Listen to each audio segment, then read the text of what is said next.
Peggy 18. Hi everybody, this is Noah Hughes, Creative Director on Tomb Raider, and we're here at Crystal Dynamics. We're going to take a look at a segment of the game that's going to showcase some of our combat and high action sequences. So we can see Lara walking down these steps. She can overhear conversations from the enemies.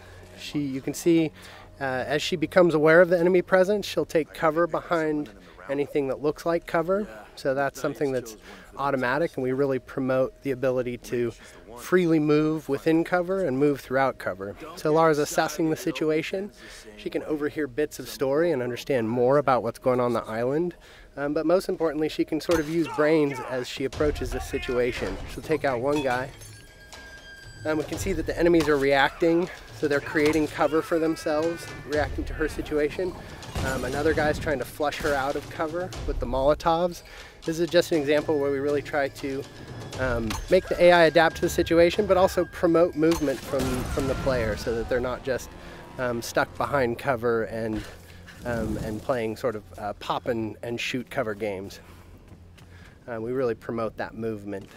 So we can see Lara approaching here. She's got her a new gear element, the rope arrow. She's able to create her own zip line. And with the shotgun and the zip line, she's now back to an area she had been before, but able to access spaces that she had never been able to get to. Are you there? I'm here, Sam. Are you okay?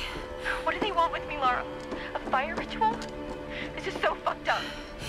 Listen, I'm coming to get you. I'm going to get you out of there. Please, please help me, Lara. I promise. I promise, Sam. Hey, she just... Oh no! Sam? No! Sam! Help me, Stay away from her, you bastard! Stay away!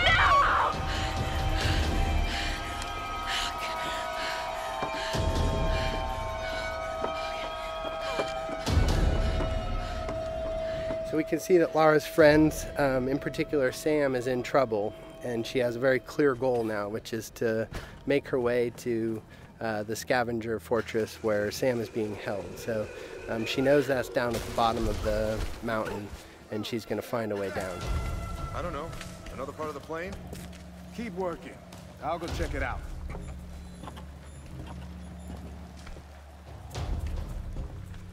Again, often the best strategy is to sort of assess the situation before you jump in with guns blazing.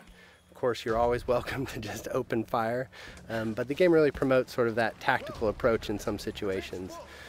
So Lara's able to wait till she has a clear vantage of the situation without being spotted by the enemies. She sees an opportunity in the fire, and she's able to open combat by really decimating the enemies with the environmental opportunities and then finishing off any stragglers. Now, last time we showed this space, we took the left route, and this is just an example of a forked path where you can see them coming up the path that we would have come down naturally. But because Lara's observant and she's taken advantage of her traversal in the environment, she can get the drop on these guys in a way that you may not if you weren't necessarily utilizing traversal to progress and keeping your eyes open for those opportunities. So again, Lara using the barrels as part of the environment to sort of create chaos within the enemy AI and take advantage of that chaos. So again, Lara just not necessarily being all about the biggest firepower, but really trying to use a tactical approach to combat.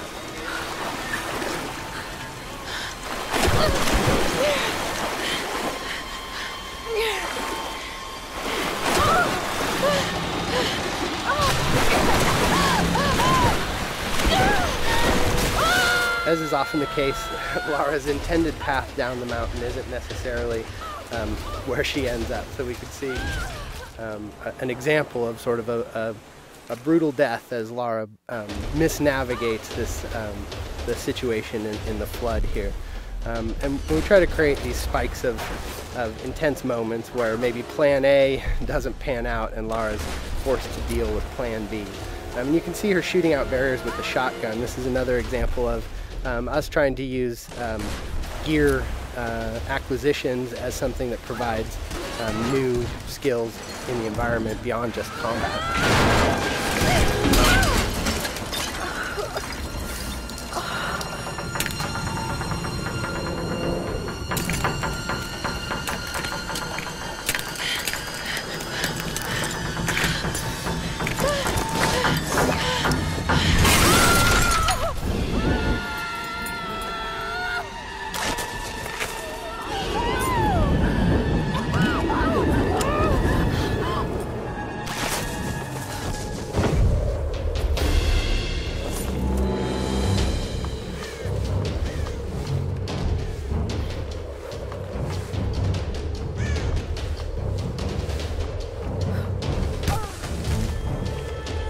can see that Lara's been able to adapt to this turn of events and managed to find her way down the mountain, but is a little bit worse for wear, having gone through a pretty traumatic descent.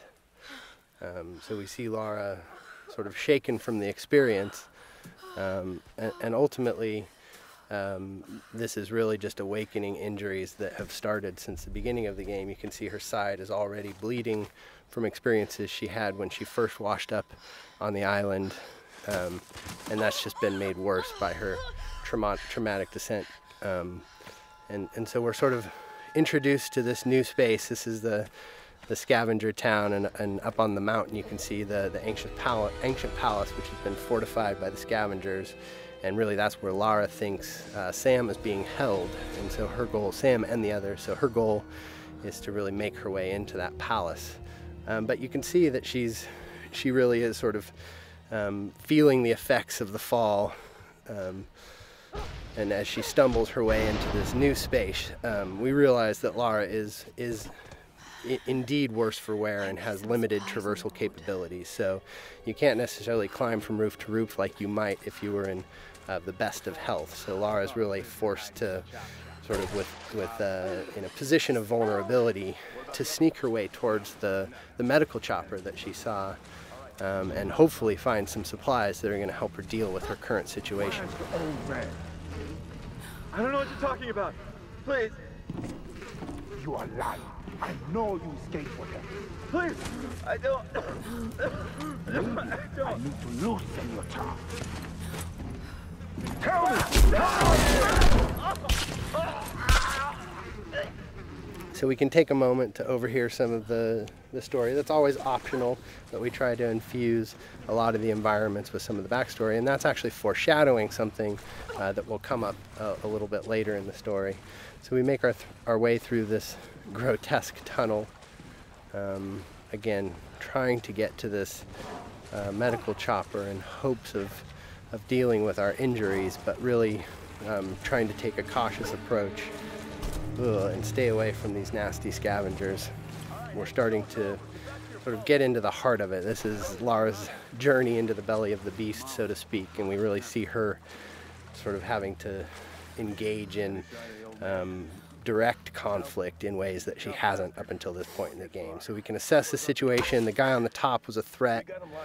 We see an opportunity with a barrel to soften up the enemies here, but this is an example of a trap where I stepped in the wrong place and ended up strung upside down, and that's us just trying to keep the player on edge. We have the enemies, the scavengers, really having a presence on the island here, almost a guerrilla approach to combat, where they sort of take advantage of their home court.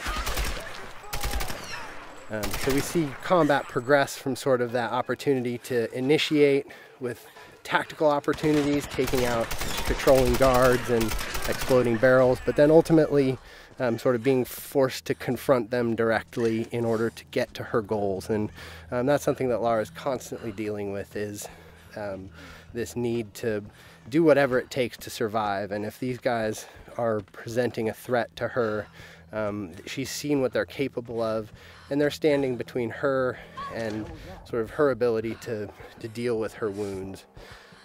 So we're making use of cover in combat. Again, this is the soft cover or fluid cover system that really allows Lara to easily slide in and out of cover without really necessarily sticking in place, and celebrating that ability for Lara as a character to make use of her athleticism and movement as she takes on the combatants on the island. So with our piece of gear, our rope arrow, we've been able to pull our way into the crass chopper here, which is where Lara hopes to find something to deal with her injuries.